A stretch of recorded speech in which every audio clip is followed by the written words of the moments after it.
नमस्कार साथियों, biography channel पर फिर से आप लोगों को और एक नई वीडियो में स्वागत है। आशा करते हैं कि आप लोग अपने जीवन में खुश होंगे, मस्त होंगे और मज़े में भी होंगे। जैसा कि आप लोग जानते हैं, हमारे चैनल पर हम बॉलीवुड की बैकग्राउंड से जुड़ी हुई रियल किस्से कहानियों को आपके सामने लाते रहते हैं। बॉलीवुड की बैकग्राउंड में अनगिनत किस्से कहानियाँ छुपी हुई होती है जो कि आम जन तक नहीं पहुँच पाते हैं। हमारे चैनल पर हम कोशिश करते हैं उन्हीं किस्से कहानियों को आपके सामने लाने की। तो चलिए कहानियों पे चलते हैं, शुरू करते हैं और एक नए किस्से। जब मस्जिद ने मोहम्मद रफ़ी की कमाई को बताया नापाक, लीजेंडरी सिंगर ने दिया था यही जवाब। मोहम्मद रफ़ी की बहू यास्मीन खालिद रफ़ी की किताब के मुताबिक अब्बा हमेशा अपने साथ कार में नोट और सिक्कों से भरा एक बक्सा रखते थे। वही पूरे सफ़र में पैसे भरते रहते थे। उन्होंने कभी किसी लीजेंडरी सिंगर मोहम्मद रफ़ी एक गजब के कलाकार होने के साथ साथ एक नेकदिल इंसान के तौर पर भी जाने जाते थे। कहते हैं कि उनकी तरफ मदद की उम्मीद से बढ़ाया गया कोई हाथ खाली नहीं लौटती था।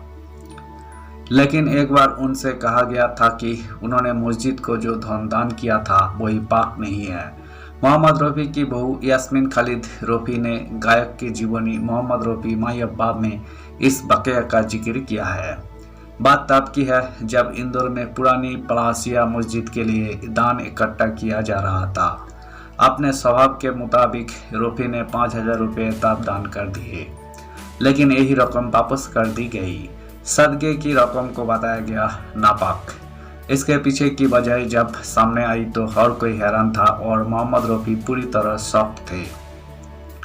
यास्मीन ने 2012 की किताबों में लिखा, मस्जिद समिति ने फैसला किया था कि रफ़ी साहब की कमाई का इस्तेमाल मस्जिद के लिए नहीं किया जा सकता।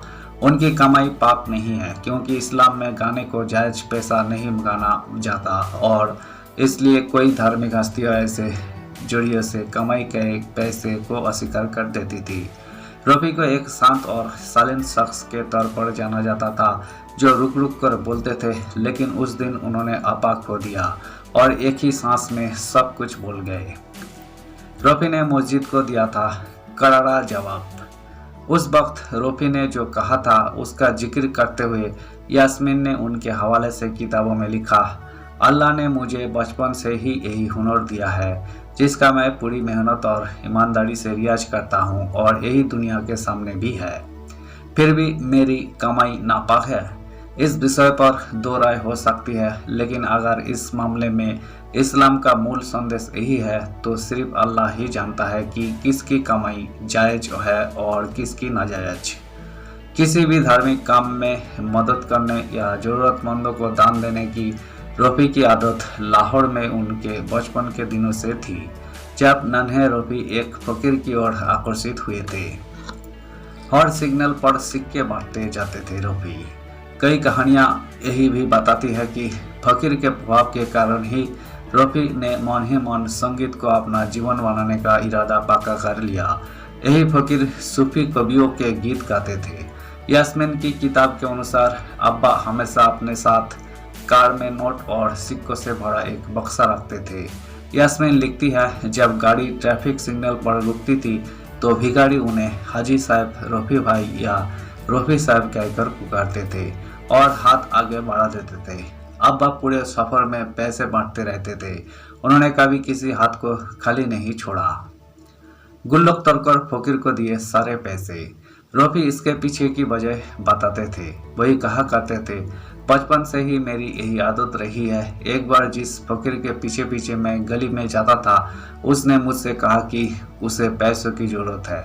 मैंने इस पर सोचने में एक पल नहीं गंवाया क्योंकि मैं मदद करने के लिए उत्सुक था। महज 10 साल के रफ़ी ने मिट्टी की गुल्लक से सारे पैसे निकलकर उस फकीर को दे दिए, जिसमें उनके माता पिता अपने खुले पैसे और कुछ बचत जमा किया करते थे। बाद में काफ़ी साल बाद रफ़ी ने इसका जिक्र कर कहा, मुझे याद है कि मेरी इस हरकत के लिए मुझे डांटा गया और मेरी पिटाई भी हुई। जब रफ़ी ने भिखारी को दिया 100 का नोट। रफ़ी के बेटे शाहिद रफ़ी ने लेखिका सुजाता देव द्वारा लिखित रफ़ी की जीवनी Mohammed Rafi golden voice of the silver screen में एक अन्य घटना का जिक्र कर बताया कि गायक भावनाओं में इतना बह गए थे कि उन्होंने एक भिखारी को 100 रुपये दे दिए थे। उस वक्त शहर में मानसून का मौसम था और रफ़ी साहब ने स्टूडियो जाते समय अपने बेटे को स्कूल छोड़ने का फैसला किया। एक भिखारी मंद गति से चल रही कार के पास भीख मांगने आया, लेकिन रफ़ी के पास सिक्के कम पड़ गए और उन्होंने कहा, इंशाअल्लाह अगली बार ले लेना। भिखारी ने खिड़की से अंदर झांककर गाना शुरू किया, पहले पैसा फिर भगवान, बाबू देते जाना दान देते जाना। यही रफ़ी का गाना था जो उन्होंने मिस मेरी 1997 में गाया था। रफ़ी के दिल को यही घटना छू गई और उन्होंने भिखारी को 100 रुपये का नोट दे दिया। धन्यवाद साथियों, इस वीडियो में हमने बॉलीवुड के दिवंगत सिंगर मोहम्मद रफ़ी से जुड़ी हुई किस्से को आपके सामने रखने की कोशिश की है। उम्मीद है दोस्तों वीडियो आपको जरूर पसंद आई होगी। वीडियो पसंद आए तो लाइक कर दीजिएगा, चैनल पर नए आए हैं प्लीज़ एक सब्सक्राइब कर दीजिएगा। मिलते हैं नेक्स्ट वीडियो में, धन्यवाद।